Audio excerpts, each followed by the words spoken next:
کسی پسندیدہ چیز کی طرف تعلق ہو جانا محبت کہلاتی ہے، اور اس تعلق کا شدت اختیار کرنا عشق کہلاتا ہے۔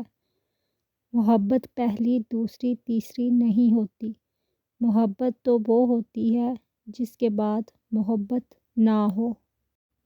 کسی سے بھی بات کر لیں، کہیں بھی مصروف ہو جائیں، لیکن اس شخص کی کمی پوری نہیں ہو سکتی جس کی ضرورت دل کو ہوتی ہے۔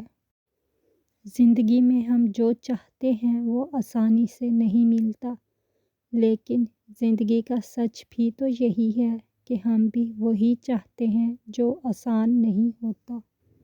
رشتے وہی خوبصورت اور قیمتی ہوتے ہیں جن میں احساس موجود ہو۔ جن لوگوں کو ہم عزت دینا چاہتے ہیں لیکن وہ اپنے رویے سے ثابت کر دیتے ہیں کہ انہیں اس کی ضرورت نہیں۔ کسی کا آپ پر اعتبار کرنا آپ سے محبت کرنے سے زیادہ قابل تعریف ہے۔ کسی کو چھوڑنے سے پہلے یہ ضرور سوچ لینا کہ اب تک اس کے ساتھ کیوں تھے۔ محبت پہ کسی کا بس نہیں ہوتا، اور اس میں کبھی بھی انکار مت کرنا، ورنہ محبت کھو بیٹھو گے اور رہے گا تو زندگی بھر کا پچھتاوا۔